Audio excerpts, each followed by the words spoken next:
Oi, gente, tudo bem? Meu nome é Vitor Coelho. No vídeo de hoje eu gostaria de falar um pouquinho a respeito da deusa negra e da relação de alguns mistérios dela com as lâminas do tarô. Bom, quando nós vamos falar da deusa negra, a gente está falando dos mistérios da morte, da destruição, mas não apenas esses aspectos mais sombrios, mais cabulosos. A gente fala também da regeneração, os mistérios da cura profunda, do rejuvenescimento, da regeneração, do psiquismo. E veja só, esses mistérios eles aparecem tanto na deusa sombria, como também em algumas lâminas do tarô. Se nós tivermos olhos atentos, a gente consegue enxergar pelo menos uma sombrinha dela em todas as lâminas. Mas eu trouxe aqui três principais para a gente discutir alguns aspectos que são muito benéficos, que são positivos da deusa negra e que a gente acaba às vezes não se dando. Antes de começar o nosso vídeo propriamente dito, eu tenho um convite muito especial para fazer para você. Eu sou Vitor, como vocês conhecem, e ministro uma página chamada Luz da Deus, onde eu realizo várias atividades como atendimento terapêutico, oracular, e também facilito várias aulas, cursos, e mensalmente eu faço uma parceria com outro instituto xamânico, chamado Instituto Xamânico Luz de Lótus. E por que eu estou falando isso? Porque nesse mês, de sábado agora, nós vamos realizar um workshop da deusa sombria. Então nós vamos fazer um aulão sobre os aspectos espirituais, psicológicos, como que é a deusa negra na nossa vida, quais são os períodos de influência dela, como que a gente pode lidar com a sombra naquele sentido bem junguiano mesmo, e poder decifrar um pouquinho a mitologia, o simbolismo de diversas deusas sombrias. Claro, a gente vai focar em algumas também, falar bastante da deusa Kali e da deusa Hecate. E esse encontro a gente vai realizar, tem essa primeira tática, um aulão, com bastante teoria, bastante conteúdo, vocês levam o material didático para casa, e no finalzinho a gente faz um ritual ainda. A gente vai confeccionar um amuleto de proteção na força da deusa negra para vocês poderem levar para casa. Então vai ser um encontro muito bacana. O primeiro arcano que eu separei para falar com vocês é a sacerdotisa, arcano número 2. A gente vê essa jovenzinha pensar, porque ela está no começo, né, das cartas. Talvez tenha a ver com esse aspecto numerológico também. Mas eu queria chamar a atenção para vocês que um dos aspectos da deusa sombria é que ela é também a senhora da regeneração. A deusa sombria, ela fala dos sonhos também, né? Nesse período de descanso, quando nós adentramos os portais do inconsciente, e logo que a gente passa por esse portal do sonho, do dormir, a gente adentra os reinos da deusa sombria. Eu gosto muito dessa lâmina do Arcano 2, relembrando isso, porque fala assim do psiquismo profundo, da nossa mediunidade, da nossa intuição, mas ela está nesse pilar, né, entre o consciente e o inconsciente, esse estado alterado de consciência.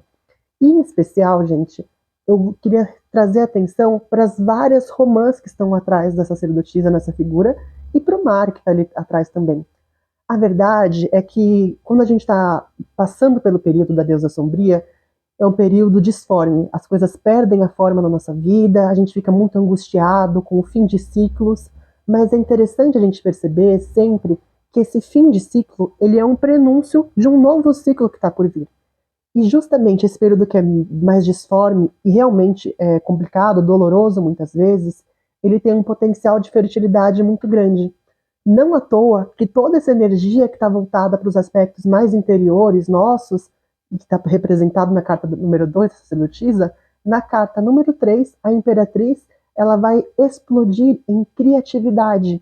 É um prenúncio de que toda essa fertilidade interior, mais para frente, ela vai vir a se exteriorizar. A gente lembrar desse aspecto fertilizador da deusa sombria, é só a gente lembrar da formação do bebê dentro do útero da mãe.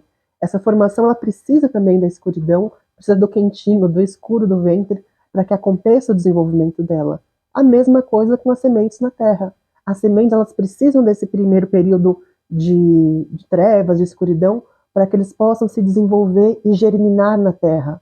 Um dos aspectos da deusa sombria é justamente a criatividade.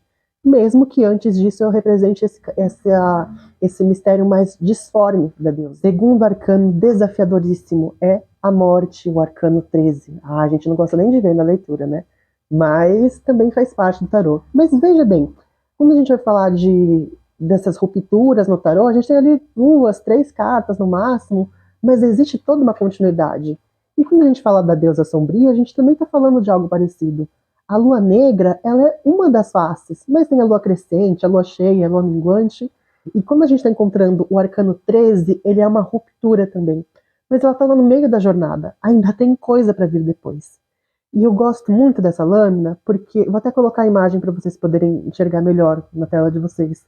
Ela mostra, no mínimo aqui, 3, 4 reações das pessoas diante desse portal, diante dessa ruptura tão brusca. E, bom, na nossa vida, essa ruptura, ela pode vir sim através de um falecimento, de um luto, mas às vezes por um desligamento emocional, pelo término de um relacionamento, o término de um emprego, o término de um curso, o término de uma amizade. Diversas maneiras de encerramento estão representadas aqui nessa carta, e a gente tem uma dificuldade enorme, né, de lidar com esses processos de desligamento. Entretanto, o que eu vim chamar a atenção aqui também é que dentro dessa própria carta do Arcano 13, a gente vê o renascimento, que também é uma característica da deusa sombria. Ele está representado tanto pelo sol nascente ali no fundo, mas se você observar essas duas torres, que vão aparecer mais para frente também na figura da lua, e talvez sejam as pilastras da sacerdotisa também, essas duas torres, elas formam um canal vaginal. Está falando aqui também do mistério do renascimento. Quando a gente fala dos mistérios da morte e da vida, o renascimento está permeando e ligando um ao outro. O fato é que muitas vezes nós não sabemos lidar com essa dor, com esse portal. Repare que a figura que está lidando um pouquinho melhor com a situação de todas é a figura do Papa, que ele tem essa autoridade espiritual, essa sabedoria de conseguir ver além dos véus e saber que ali não é um término por si só. Enquanto a figura do rei, que estaria representando esse aspecto mais materialista, está completamente aniquilado e meio que quebrou, não conseguiu enxergar a verdade que estava ali se manifestando na frente dele. Um exercício interessante de reflexão é entender que a deusa, ela acaba sendo uma só. Agora, como que nós vamos enxergá-la e acessar esse portal? Aí existem diversas maneiras, e só nesse arcano aqui a gente consegue ter algumas ideias já de tipos psicológicos, né, desse enfrentamento. O terceiro e último arcano dessa jornada é a Lua, o arcano 18, o arcano dos lunáticos. Bom, a depender do tarô, a depender do deck que a gente tem na mão, esse é um dos únicos arcanos em que não tem uma figura humana. E eu acho isso muito interessante. Por mais médiumzão que você seja, por mais bruxão da vida, nem tudo tá possível da gente conseguir enxergar. Nem tudo a gente consegue mediar, perceber, entender, compreender. Isso também faz parte dos mistérios da vida. Também faz parte a gente acreditar sem poder ver, sentir sem ter a certeza. A gente não conseguir compreender completamente também é um mistério, também faz parte do jogo. Às vezes as pessoas se assustam muito com a deusa sombria, mas muito porque a nossa cultura se distanciou do culto dela, dos seus mistérios, e não percebe que ela é também a senhora da transcendência, do êxtase, dos dons psíquicos e mediúnicos. E justamente aqui na Carta da Lua a gente vê isso. Porque aqui está falando sobre tudo que não é racional, tudo que foge à nossa razão.